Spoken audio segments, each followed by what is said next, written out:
Yoda's distinct speech pattern was inspired by ancient Sanskrit and object-subject-verb languages.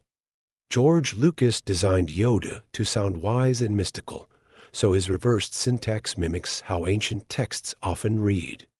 This subtle linguistic twist adds a layer of timelessness to Yoda's words, making them feel like they're echoing through centuries of Jedi wisdom, even when saying something simple or humorous. The sound of the TIE fighter engines was created by blending an elephant's scream with the sound of a car driving on wet pavement. Sound designer Ben Burt experimented with odd combinations until he stumbled on this eerie, iconic effect. It's why TIE fighters don't just sound mechanical, they sound alive, almost haunted, which perfectly fits the cold menace of the Empire's Starfleet. Ewan McGregor, who played Obi-Wan in the prequels, made his own lightsaber noises during filming. He was so enthusiastic about Star Wars that he'd often mimic the vroom vroom sounds during fight scenes. Eventually, the crew had to remind him the real sound effects would be added later. It shows how infectious the childlike wonder of Star Wars can be even for professional actors on set. Chewbacca's voice is a blend of animal sounds, including bears, walruses, lions, and badgers. Sound designer Ben Burt spent over a year recording and layering hundreds of animal growls and roars until he crafted Chewie's warm, expressive voice. Though we don't understand his words, the emotional clarity in his sounds helped make Chewbacca one of cinema's most beloved sidekicks. In Empire Strikes Back, the asteroid field scene uses a potato and a shoe as flying debris. Industrial light and magic artists had fun slipping in random objects among the rocks because rendering detailed asteroids was time-consuming. So yes, while the Millennium Falcon dodges danger, somewhere in that chaos, a real potato and a brown shoe are spinning through space unnoticed. The name Darth Vader comes from a mix of Dutch and German roots. In Dutch, Vader means father, and George Lucas has said the name was intended to hint at Vader's role from the beginning. Though he didn't finalize the father-son twist until writing The Empire Strikes Back, the linguistic clues were already hiding in plain sight for fans to pick up on even before the big reveal. Jabba the Hutt's puppet in Return of the Jedi took 6 people to operate. It required 3 puppeteers inside and several more outside controlling the eyes, tail, and facial movements. The entire thing weighed over 2,000 pounds. It was one of the most complex puppets ever built for a film at that time and still holds up today, thanks to the craftsmanship of practical effects. The sound of a lightsaber was made by blending the hum of an old film projector with the buzz from a television set. Sound designer Ben Burt accidentally discovered the bass tone while walking past a tube TV with a microphone. The result was this hypnotic, humming energy that became the sonic signature of Jedi combat and one of the most recognized sounds in film history. Carrie Fisher's iconic hairstyle as Princess Leia was inspired by turn-of-the-century Mexican revolutionaries known as Los Adelitas. George Lucas wanted Leia to embody both royalty and rebellion, so he looked for historic influences that mixed elegance and strength. The double-bun design became a symbol not just of Star Wars, but of resistance and feminism across generations. Plo Koon, a background Jedi master, once found and trained Ahsoka Tano. While barely mentioned in the movies, this quiet, mask-wearing Keldor is deeply respected in Clone Wars. His calm presence and sharp instincts made him one of the wisest Jedi. He even voted against executing Ahsoka when she was framed, earning a lifelong loyalty from one of the franchise's best characters. The Yuak language was based on Tibetan and Nepalese. Sound designer Ben Burt visited local libraries and remote recordings to mix different tribal sounds. The result was a cute, yet oddly believable dialect for these furry forest dwellers. While often seen as comic relief, the Yuaks actually speak a fully constructed language with its own rhythm and syntax. The first Star Wars film had a budget of only $11 million. Adjusted for inflation, it's modest compared to today's blockbusters. Many sets were made using leftover parts from junkyards, and special effects were created by hand. George Lucas risked everything to make a strange space opera no one believed in, and it ended up changing cinema forever in 1977. Samuel L. Jackson specifically requested a purple lightsaber so he could stand out in the massive Geonosis battle scene in Attack of the Clones. George Lucas agreed, even though purple wasn't a canon lightsaber color at the time. Jackson's saber is engraved with BMF, short for Bad Mother, for a nod to his famous wallet in Pulp Fiction, a detail you never see on screen. The Millennium Falcon was inspired by a hamburger with an olive on the side. George Lucas wanted a ship that didn't look like any traditional spacecraft. So concept artists mashed shapes together until someone noticed a burger-like profile with the cockpit as the olive. The Falcon's off-kilter design makes it feel old, reliable, and unlike anything else in sci-fi. Boba Fett was originally designed as a super stormtrooper in white armor. His character was meant to lead an elite squad, but the idea was scrapped due to budget issues. The armor was painted and reworked, becoming the bounty hunter we know. Even with limited screen time, Fett's cool demeanor and mysterious aura turned him into a fan-favorite legend. Qui-Gon Jinn's death scene was filmed without music to increase its emotional impact. In a saga known for John Williams' sweeping score, the silence during Darth Maul's fatal strike makes the moment feel raw and real. The absence of music lets you sit with the shock, the heartbreak, and the growing dread as Obi-Wan watches his master fall before his eyes. David Prowse, who played Darth Vader physically, wasn't told about the twist that Vader is Luke's father. Only George Lucas, Mark Hamill, and James Earl Jones, the voice of Vader, knew during filming. The famous line, "No, I am your father," was dubbed in post-production to keep the secret from leaking. Even the cast didn't know until the movie premiered. The Jedi Temple on Coruscant was built atop an ancient Sith shrine. In canon lore, the Sith created a dark nexus beneath the city long before the Jedi Order took root. By building their temple over it, the Jedi hoped to suppress its power. Some believe the lingering darkness slowly clouded their judgment, hinting that the Jedi were never quite in control. Mark Hamill held his breath for over a minute to film Luke's underwater scenes in The Empire Strikes Back. During the Dagobah sequence, Luke falls into the swamp while training with Yoda. With scuba divers on standby, Hamill chose to do most of it himself. Though brief on-screen, that moment was a tough shot filmed in a studio tank filled with fog and mud. Count Dooku's curved lightsaber hilt was designed for fencing, reflecting Christopher Lee's real-life experience with the sport. Lee performed many of his own stunts, even in his 80s. His elegant, deliberate dueling style made Dooku feel like a Sith aristocrat, deadly but refined. The saber's curve allowed for unique wrist movements unseen in other Jedi or Sith. Stormtroopers are famously inaccurate, but that's by design. In A New Hope, they let the heroes escape the Death Star to track them to the Rebel base. Their later failures are due to mass conscription and lack of training after the Clone Wars. The original clone troopers were far more precise trained from birth, unlike the Empire's quickly recruited masses. A young Han Solo was supposed to appear in Revenge of the Sith, living with the Wookiees on Kashyyyk. Concept art and early drafts show a 10-year-old Han helping locate General Grievous. The scene was cut for pacing, but it would have linked Han directly to Yoda and Chewbacca earlier in the timeline. Now, it's just a fascinating what could have been from Star Wars lore. The Wilhelm scream is used in nearly every Star Wars movie.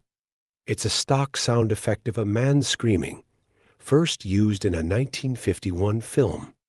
Sound editor Ben Burt included it as an inside joke in A New Hope, and it became a running gag among Lucasfilm productions. It's usually heard when someone gets shot or falls dramatically. Once you know it, you'll hear it everywhere. George Lucas took inspiration for Star Wars from Japanese samurai films, especially Akira Kurosawa's The Hidden Fortress. The structure of having a story told through the eyes of two low-ranking characters, like R2-D2 and C-3PO, was directly borrowed. Jedi robes, honor codes, and lightsaber duels also trace back to the Bushido traditions of samurai warriors. Yoda was almost played by a monkey in a mask. Early production plans had a trained monkey holding a cane, wearing a latex Yoda face. But the test footage was awkward, and the monkey kept pulling off the mask. The idea was quickly scrapped. Frank Oz's masterful puppeteering and voice acting turned Yoda into one of the most soulful and wise figures in all of fiction. Padme Amidala's elaborate costumes were inspired by Mongolian royalty. Designer Tricia Bigger looked at traditional Mongol, Japanese, and Russian court fashion to create Padme's regal looks. Her outfits weren't just visual flair, they symbolized her transformation from queen to senator to mother. Each costume was layered with history, identity, and political symbolism. The Clone Wars clone troopers were voiced almost entirely by one actor, D. Bradley Baker. He gave each clone a unique voice and personality, despite them being genetically identical. From Rex to Cody to Fives, every soldier had distinct inflection, attitude, and emotion. It's a masterclass in voice acting and part of what made the Clone Wars so beloved and human. The opening crawl of Star Wars was inspired by the Flash Gordon serials from the 1930s. George Lucas wanted to capture the feel of an old-school adventure reel, so he used bold text flying into space to set the tone. It was so difficult to film in 1977 that they used a giant backlit model and physically moved the camera over the text, a practical effect that took hours. Darth Maul only had 3 lines in The Phantom Menace, but his presence left a huge impact. Ray Park performed the stunts while Peter Serafinovich provided the voice. His look, double-bladed saber, and martial arts skills made him unforgettable. Fans loved him so much that Lucasfilm brought him back in Clone Wars, Rebels, and Solo to expand his story. In universe, the reason lightsabers stop at a fixed length is because of a device called a focusing crystal activator. It channels energy through a kyber crystal, shaping the plasma into a blade of specific length. That's why you don't see sabers stretching endlessly. Like whips, it's controlled energy. The science may be fictional, but it's internally consistent. The Mandalorians, stagecraft tech revolutionized filming. Instead of green screens, actors stood in front of a 360-degree LED wall projecting real-time environments. This created natural lighting and reflections, making scenes feel immersive and grounded. Dubbed The Volume, it changed how sci-fi and fantasy are filmed and brought Star Wars back to visual innovation. In Return of the Jedi, Ian McDiarmid's eyes were nearly burned by Emperor makeup. During lightning scenes, special reflective lenses were used to make his eyes look unnatural. But they irritated his pupils so badly he had to film quickly between takes. Despite that, his performance as Palpatine was chillingly iconic, one of cinema's most memorable villains. The binary sunset seen on Tatooine, with Luke staring at twin suns, wasn't just visual, it was emotional. John Williams' music, called Force Theme, swells to match Luke's longing for adventure. That moment became symbolic of hope and destiny.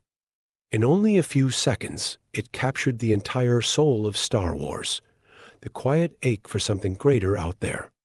Greedo originally shot first. In the 1977 version of A New Hope, Han Solo shoots Greedo without warning. In 1997, George Lucas edited the scene so Greedo fires first and misses, justifying Han's action. This sparked the infamous Han shot first debate among fans.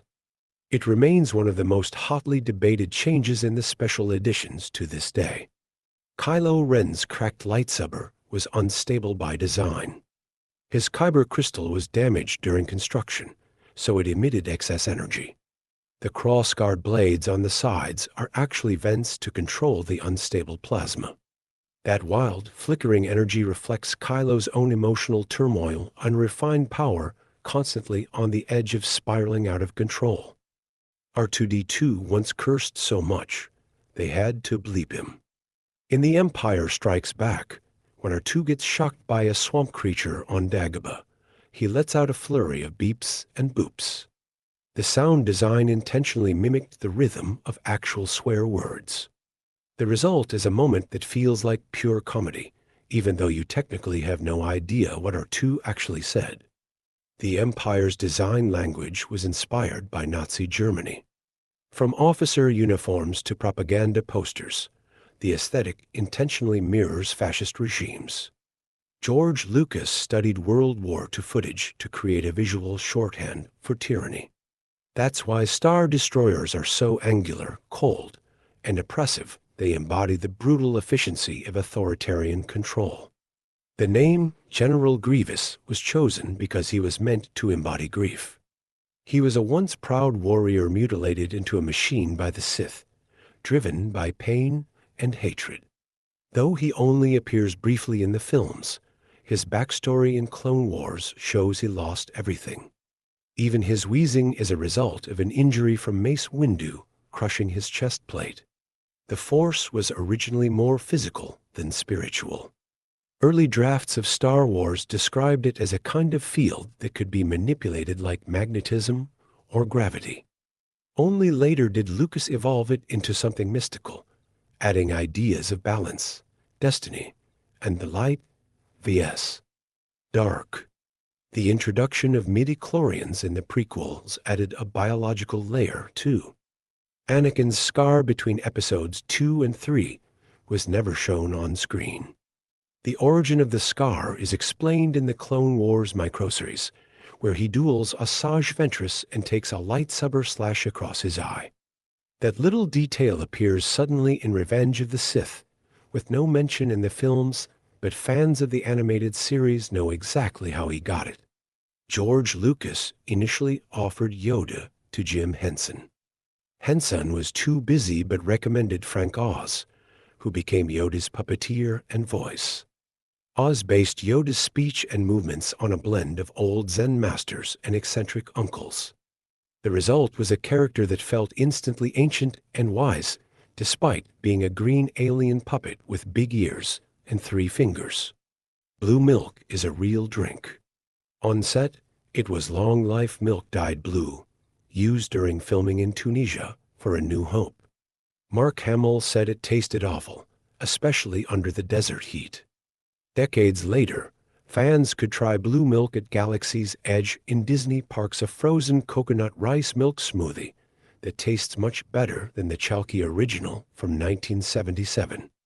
Liam Neeson's Jedi robe dragged on the ground so much it wore out during filming. Qui-Gon Jinn's calm, long striding walk meant the robe constantly caught sand and dirt. Wardrobe teams had to replace or patch the robe regularly. It wasn't just a costume, it became part of the character's physical presence, making Qui-Gon feel like a grounded, seasoned Jedi. C-3PO had a silver leg for most of the original trilogy.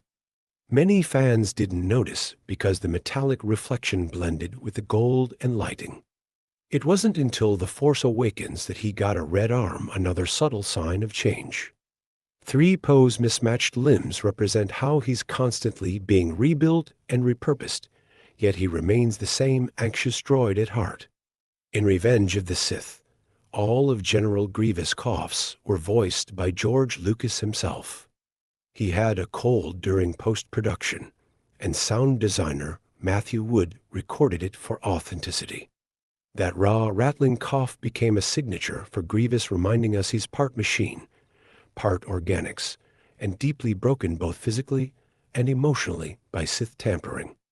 Alderaan was the first planet destroyed by the Death Star, but it wasn't the first in canon. In Rogue One, the Death Star tests its super laser on Jedha and Scarif. These were low-power blasts, still powerful enough to level cities or vaporize islands. It showed how the Empire refined its weapon before using it to wipe out a peaceful planet in A New Hope. Wookiees are known for their strength, but canon says they can also rip arms off in combat. This comes from a line in A New Hope, when Han says Chewie doesn't lose at Holocaust because he'll rip your arms out of your sockets. In Solo, we actually see him do it. Wookiees may be loyal and kind, but when provoked, they're among the fiercest warriors alive. The character of Lando Calrissian was originally created as a possible stand-in for Han Solo. During contract negotiations with Harrison Ford, Lucasfilm wasn't sure if Han would return, so Lando was introduced as a smooth-talking rogue with a heart. Luckily, Ford returned, but Lando, played by Billy D. Williams, became iconic in his own right as a suave hero. Luke's lightsaber in Return of the Jedi is green because the original blue blade didn't show up well against the Tatooine sky. During filming of the Sarlacc pit scene, they realized the blue blade was hard to see, so they changed it to green in post-production. The change wasn't just practical, it gave Luke a distinct, mature identity compared to his past self. Darth Vader's chest panel buttons don't match across movies. In A New Hope, the buttons are randomly colored with no clear function. By Empire, they're updated for consistency, but they still don't do anything on screen. Despite being a life support system, no one ever explains how it works, adding to Vader's mystique as half-man, half-machine enigma. The Jedi Order forbade attachments, but not love. In the prequels, Anakin misunderstood the rule. Jedi were allowed to feel love, but discouraged from forming attachments that led to fear of loss. Yoda tried teaching detachment through compassion. Anakin's confusion, wanting to possess rather than selflessly love, led to his tragic fall to the dark side. Leia was originally planned to become the chosen one, who would bring balance to the Force in the sequel trilogy. Early drafts by George Lucas and later by Disney explored her Jedi path. In The Rise of Skywalker, we learn she trained with Luke and even bested him in a duel. Though she stepped away from the Jedi path, her strength helped guide the next generation. The trash compactor scene in A New Hope was filmed with real garbage. The smell was so awful that Mark Hamill burst a blood vessel from holding his breath and straining during the scene. That injury is why Luke spends part of the movie with a bloodshot eye, something they couldn't hide with makeup. The realism came at a cost, but it made the scene unforgettable. In Rogue One, the planet Scarif was named after a misheard Starbucks order.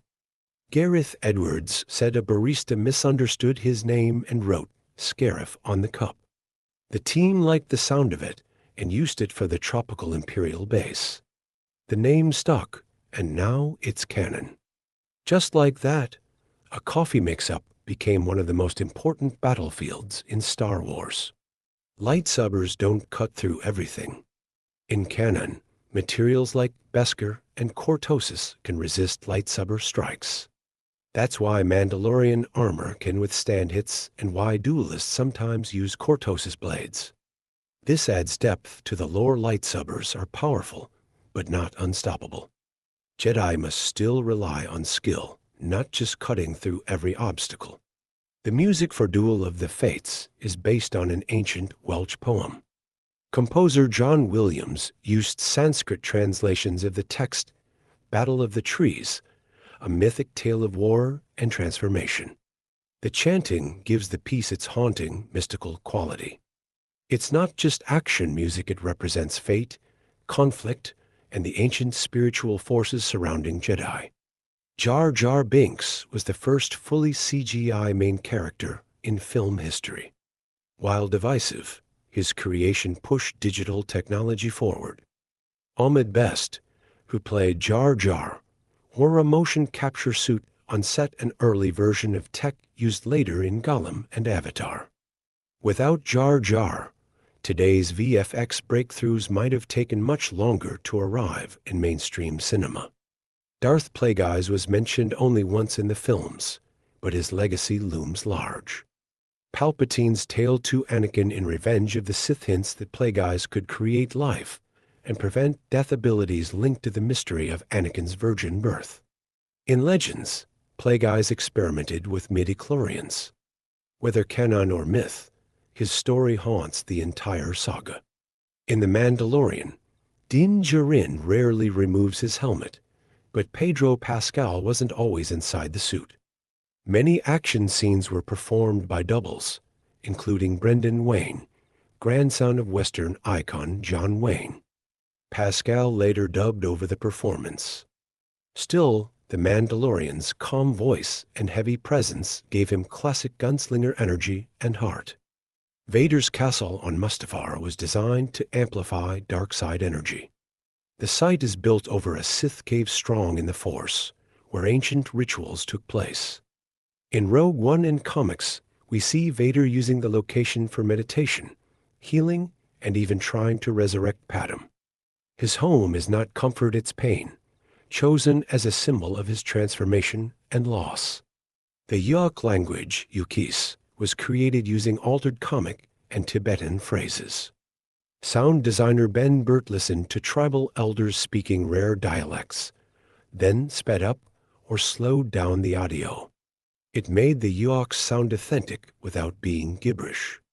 Despite being cute and cuddly, the Yuak speech was carefully crafted to reflect a real culture and cadence. Many of the Clone Wars battle strategies were based on real military history.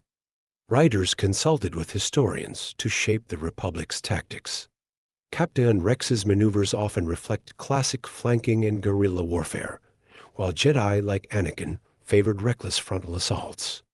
It helped ground the fantasy in real-world logic, making war feel both epic and tragic. Rey's theme subtly contains hints of the Force theme. John Williams wove echoes of older motifs into her melody, suggesting her connection to the larger saga. It starts playful and hopeful, grows bold and heroic, and mirrors her journey across the sequel trilogy. Listen closely, and you'll hear notes that tie her to Luke, Anakin, and the Skywalker legacy. Rogue One was the first Star Wars film to not use an opening crawl. Instead, it jumps straight into action after a simple title card. This was to signal that the movie was a standalone story within the universe, not part of the main saga. It set the tone for other Star Wars stories and showed Lucasfilm was willing to experiment with format and structure. Lightsaber colors aren't just aesthetic. They reflect the user's nature and alignment. Blue typically represents guardians and protectors, while green is for wisdom and diplomacy. Purple, like Mace Windu's, signals balance between light and dark. In lore, red blades come from kyber crystals being bled by Sith through dark side corruption, making them scream in pain.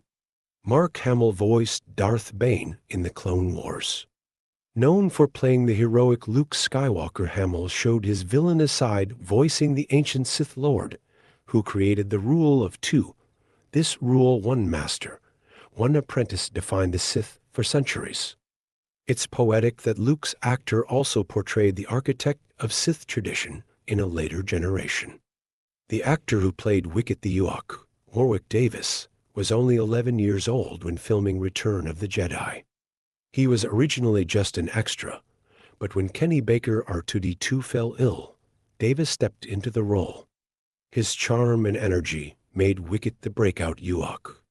Davis has since appeared in multiple Star Wars projects, becoming a long-standing fan favorite. In The Force Awakens, Rey's vision after touching Luke's lightsaber includes voices from past Jedi. You can hear Obi-Wan, both Alec Guinness and Ewan McGregor, Yoda, and even young Anakin. Sound designers spliced archival recordings and new lines to echo through the Force. It's a subtle nod to Rey's connection with past generations and her unfolding destiny. Droids like R2-D2 and BB-8 communicate in binary beeps called droid speak. Ben Burt created R2-E's personality by modulating synthesizer tones with emotional inflection. BB-8E's voice was co-created by comedians Bill Hader and Ben Schwartz using a voice modulator. These beeps aren't random, they're deliberately designed to convey real moods and responses. Luke Skywalker was originally supposed to turn to the dark side in Return of the Jedi. Early drafts imagined him killing Vader, taking his helmet, and declaring, "Now I am Vader." Lucas eventually chose redemption over tragedy. That shift made Luke's arc complete, not as a warrior, but as someone who chose compassion over hate, which became the saga's core. TIE fighters don't have shields or hyperdrives. They're designed for short-range attacks and depend on star destroyers for deployment. The Empire valued quantity over quality, sending waves of cheap, expendable ships. That's why Rebel ships like the X-Wing were more versatile, with shields and hyperspace capability small but independent, just like the Rebellion. The voice of General Grievous was created by blending actor Matthew Wood's voice with coughing and animal growls. Wood recorded his lines with a sore throat and added layered distortions to give Grievous his labored, inhuman sound.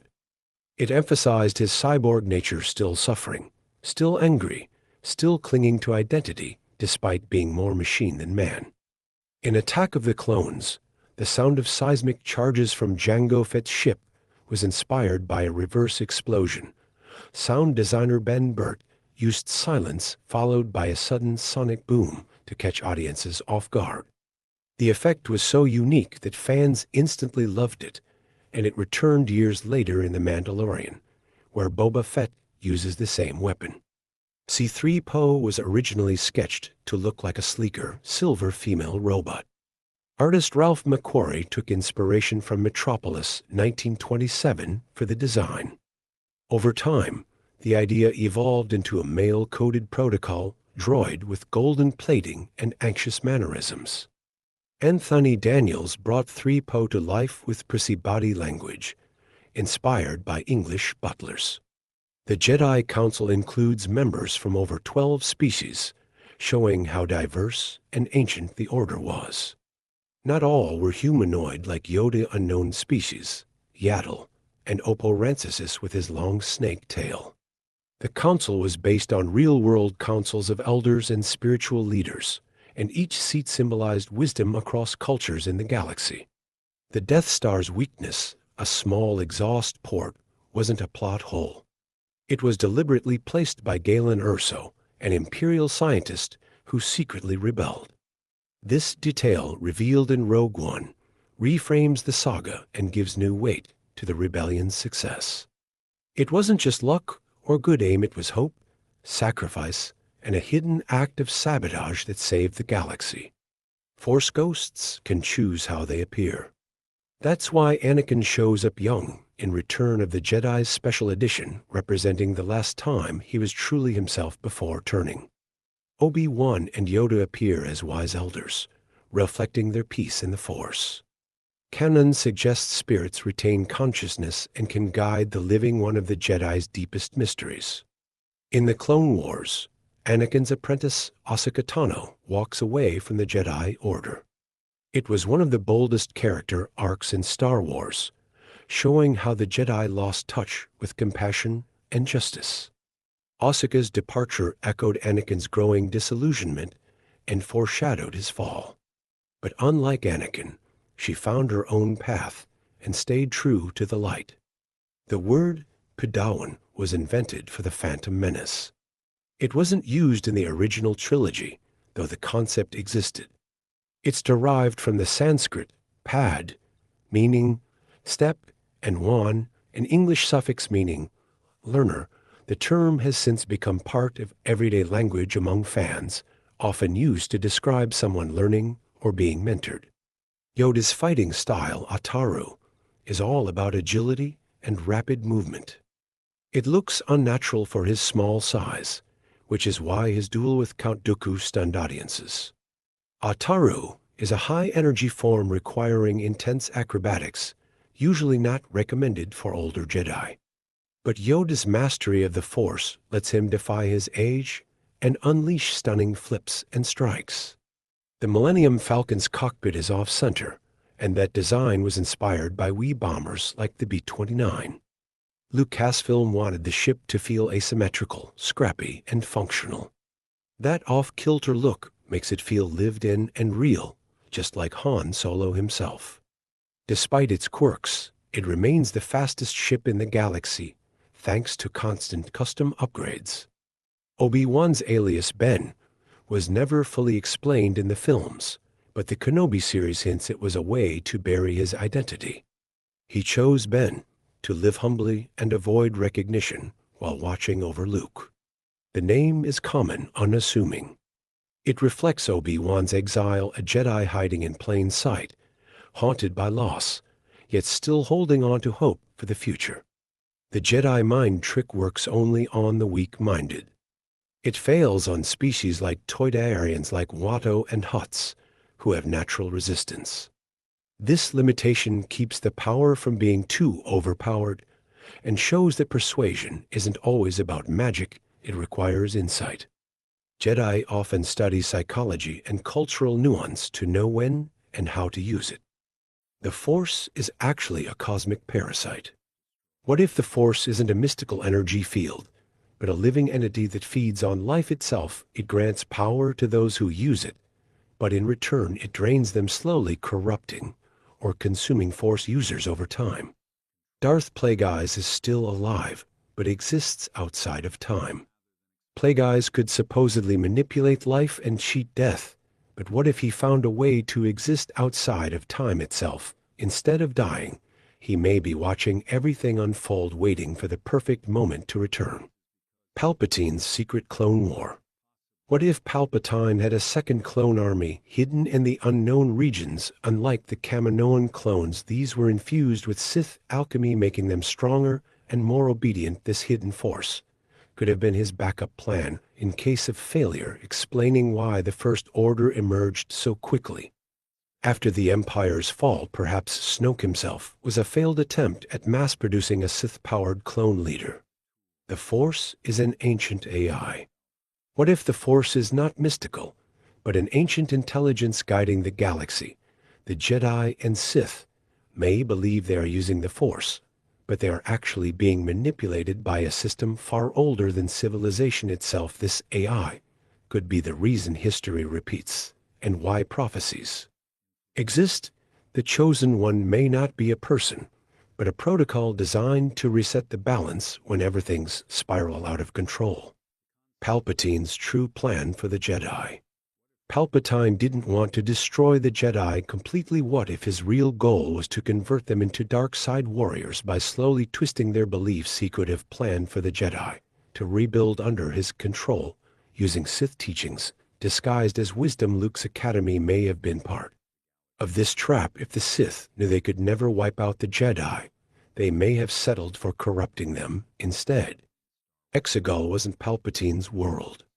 What if Palpatine didn't create Exegol, but discovered it? Exegol may have belonged to an ancient Sith species long before him, and he simply took over what they left behind. If true, there could be even older Sith ruins deep beneath the surface, containing knowledge and weapons beyond anything Palpatine ever used. If someone else found them, they could awaken a power stronger than the Sith ever imagined. The Force can be stolen. What if someone could take the Force from another being? Instead of training to become Force-sensitive, certain individuals may have discovered a way to absorb another's connection to the Force. This could explain why some powerful beings vanished without a trace. There may be a hidden group within the galaxy that doesn't just use the Force, but actively harvests it for themselves, creating unstoppable Force predators. The Old Republic is still alive. What if the Old Republic never truly fell, but simply relocated beyond the Outer Rim? A secret civilization may still follow the ancient Jedi traditions, ruling over unknown star systems. The fall of the Republic could have been an intentional sacrifice ensuring that the Sith never discovered the true heart of their empire. If so, they may be waiting for the perfect moment to return and reclaim the galaxy. Yoda knew about a bigger threat. What if Yoda trained Luke so quickly because he knew something worse than the Sith was coming? The unknown regions could hide an ancient enemy, one that even the Sith feared. Yoda's cryptic teachings may have been meant to prepare Luke for a battle that has yet to happen. The fall of the Empire may have just been one small step in a much larger war that the Jedi sensed but never had the chance to explain.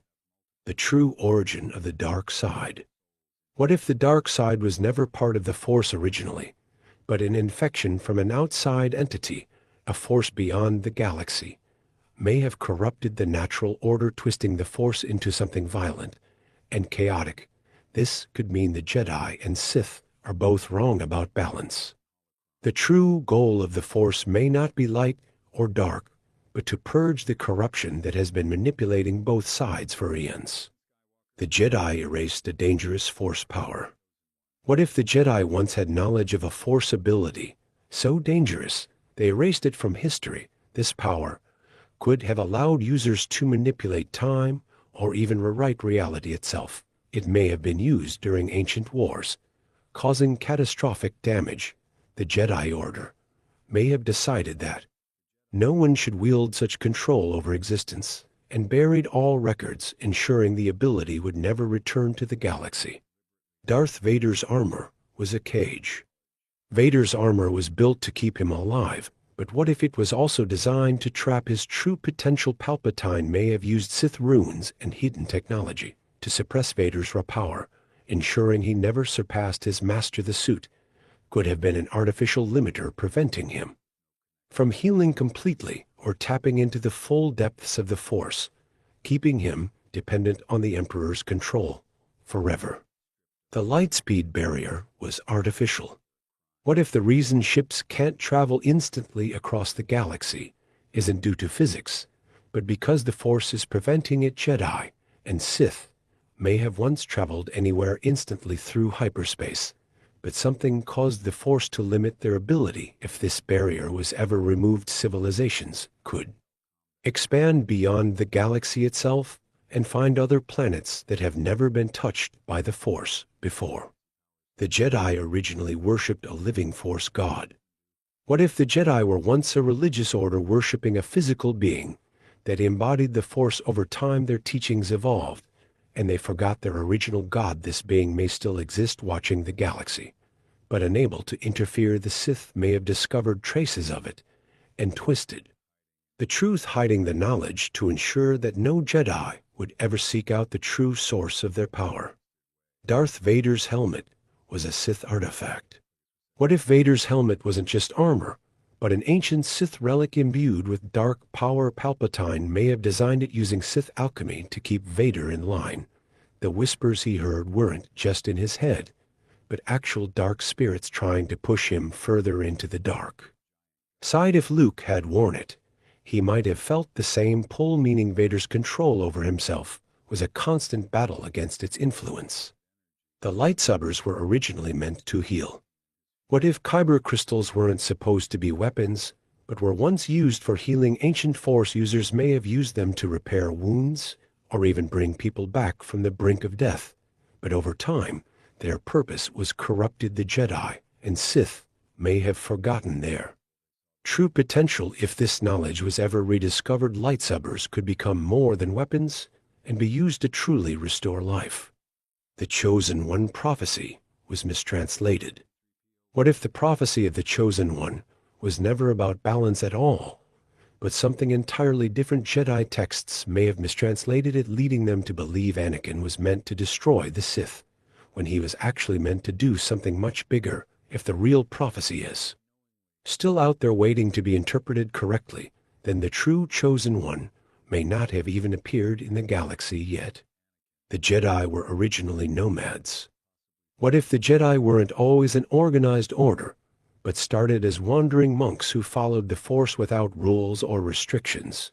They may have only settled into temples later, after discovering that teaching the Force required structure. Over time, their original way of life, was forgotten, but remnants of it may still exist in the farthest reaches of the galaxy, where Force users live without the influence of Jedi or Sith. A hidden Sith empire still exists. What if the Sith never truly died out, but instead retreated into deep space? Palpatine and Vader may have only been a distraction, while the real Sith Lords built their empire in secret. They could be watching the galaxy, waiting for the right moment to return stronger than ever. So then the fall of the Sith may have been nothing more than a trick allowing them to rise again when the Jedi least expected. The Mandalorians were once Force-sensitive. What if Mandalorians were originally a Force-wielding people, but lost their connection due to a catastrophic event? Their warrior culture may have been born from their attempt to survive without the Force while still competing against Jedi. This could explain their deep hatred for Force users, since they may see them as reminders of what they lost. If true, then restoring the Mandalorians' connection could change everything. The first lightsabers were created by the Force itself. What if lightsabers weren't originally built by Jedi, but were created naturally by the Force? Certain kyber crystals may have formed into blades on their own, and the first Force users simply discovered them. If this is true, then lightsabers may have a deeper connection to the Force than anyone realizes. Some ancient lightsabers could still exist, holding untapped power that even the Jedi and Sith have never unlocked. A time loop controls the Star Wars galaxy.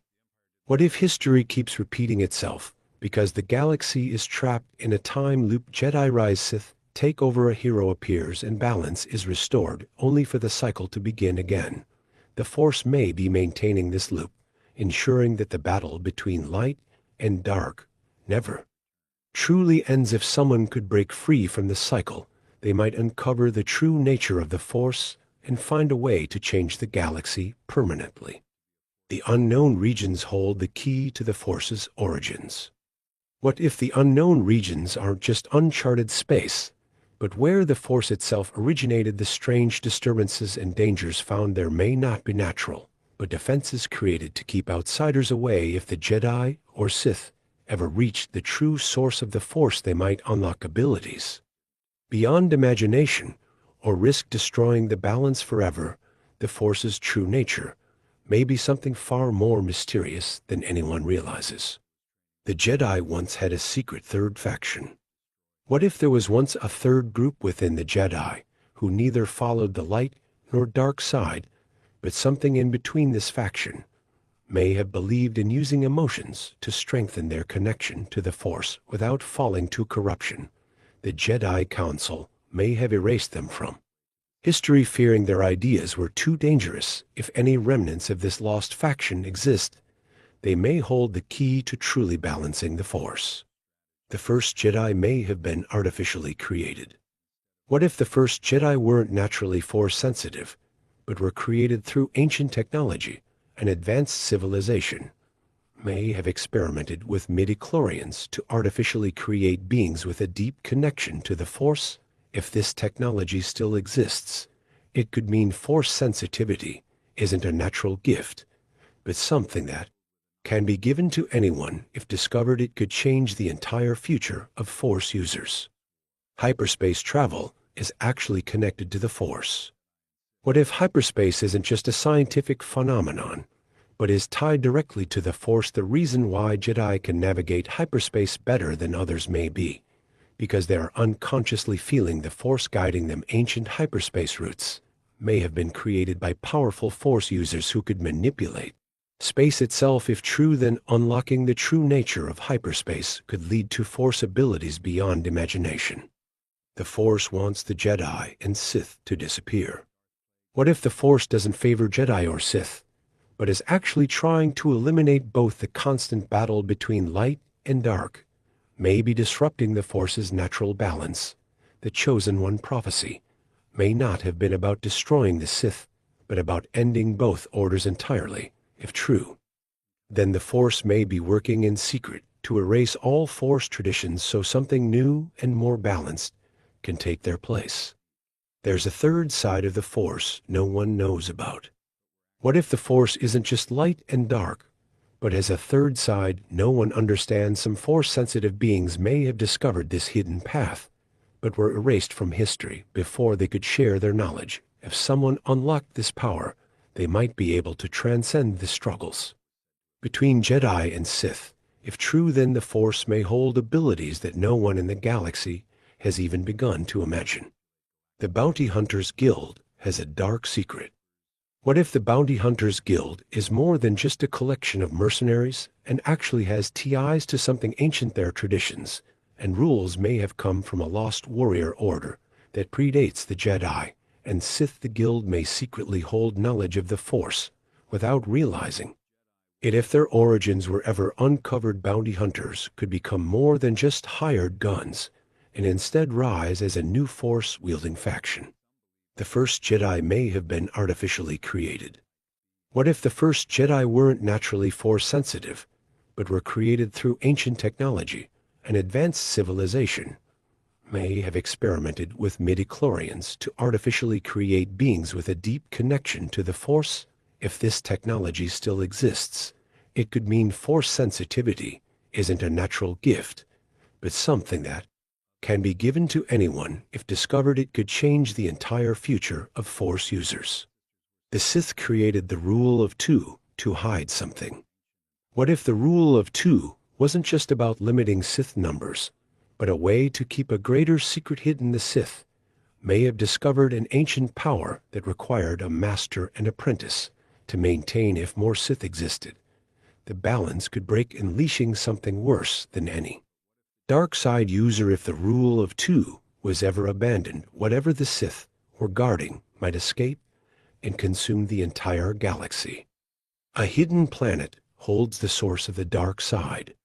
What if the dark side isn't just an aspect of the Force, but originates from a single location? A forgotten planet may serve as the true birthplace of Sith power, hidden deep in the unknown regions. The ancient Sith may have drawn their strength from this world without fully understanding it. If Jedi or Sith ever found their way there, they might gain power beyond anything seen before, or risk being consumed by the dark side forever. The Jedi once tried to use the dark side for good. What if the Jedi once experimented with using the dark side without falling to evil? They may have believed they could control its power, but failed, leading to the rise of the Sith. If this knowledge still exists, then someone might attempt to master both light and dark side techniques, unlocking abilities neither Jedi nor Sith could ever achieve alone. There's an ancient Jedi weapon more powerful than a lightsaber. What if lightsabers weren't the strongest weapon the Jedi ever created, but just the most practical? An ancient order of Jedi may have built weapons infused with the Force itself, capable of altering time, space, or even life and death. If one of these weapons still exists and falls into the wrong hands, it could make the power of the Sith or Jedi look weak in comparison. The lightsaber's true power hasn't been discovered. What if lightsabers have abilities that even Jedi and Sith don't fully understand? Ancient kyber crystals may contain hidden properties that no one has unlocked yet. If someone found a way to awaken these abilities, their lightsaber might be able to do more than just cut through objects, but even interact with the Force in ways no one has ever seen. Darth Vader was subconsciously trying to lose. What if Darth Vader wasn't just following orders, but was secretly sabotaging himself all along? Anakin may have been buried deep inside his mind, causing him to make mistakes that led to Palpatine's downfall. If true, then Luke's arrival may not have been the cause of Vader's redemption, but simply the moment where his self-sabotage finally succeeded and freed him from the dark side's grip. Force ghosts are actually stuck in the living world. What if Force ghosts aren't choosing to appear, but are actually trapped between life and death? Jedi believe in becoming one with the Force, but what if some spirits fail to do so? Qui-Gon, Obi-Wan, and Yoda may be lingering in the galaxy, not because they want to help, but because they can't fully pass on. If true, then the Force ghost ability might not be a gift, but a curse for those who can't let go. The Force was once physical, but became energy over time. What if the Force wasn't always an invisible energy, but was once a physical substance that could be seen and touched over thousands of years? It may have evolved into the energy field we know today. Ancient Force users may have been able to manipulate it in ways that modern Jedi and Sith can't. If someone discovered a way to restore its physical form, they might unlock powers beyond anything seen in the galaxy. The Sith have a hidden homeworld that no one has found. What if the Sith homeworld that the Jedi discovered wasn't actually their true place of origin? The Sith may have hidden their real world somewhere in the unknown regions, ensuring that no enemy could ever reach it. If this world still exists, it may hold ancient secrets lost to time, and could contain Sith knowledge that even Palpatine never uncovered. The Force has an opposing energy that no one knows about. What if there's something in the universe that cancels out the Force entirely? Jedi and Sith may not have encountered it because it exists in the deepest parts of space. If this energy were ever discovered, it could render all Force abilities useless, meaning a single individual with this knowledge could defeat even the strongest Jedi or Sith without lifting a finger. The Force can control events without anyone knowing. What if the Force isn't just a tool, but an active force shaping events to reach a specific outcome? Every war and conflict may have been subtly influenced by the Force itself to maintain balance. If true, then no matter what choices people make, the Force will always correct history, ensuring that neither Jedi nor Sith ever achieve total control. The Jedi have a secret language that has been lost. What if the Jedi once had a language of their own that allowed them to communicate directly with the Force? This knowledge may have been lost over time, causing modern Jedi to rely only on training instead of true understanding. If this language were rediscovered, it could allow someone to speak to the Force itself and unlock abilities beyond imagination. The Jedi were once immortal, but lost their power. What if ancient Jedi once had the ability to live forever, but lost this secret over time? The oldest Jedi texts may contain knowledge that allowed them to extend their lives indefinitely. If this ability were ever rediscovered, it could mean that true immortality is possible for those who are strong enough in the Force to master it. The Force exists in other galaxies too. What if the Force isn't unique to the Star Wars galaxy, but is present in other galaxies as well? There may be civilizations far beyond the known universe that have discovered ways to use the Force that are completely different from Jedi or Sith traditions. If someone made contact with these beings, they might learn entirely new abilities that could change the fate of the galaxy forever. The Force has an upper limit that no one has reached. What if the Force has a hidden ceiling of power that no Jedi or Sith has ever broken through? Every Force user may have only tapped into a small fraction of its true potential. If someone were to break this limit, they might unlock abilities so powerful that they could reshape the entire galaxy in ways never imagined. The Force can be passed down through objects.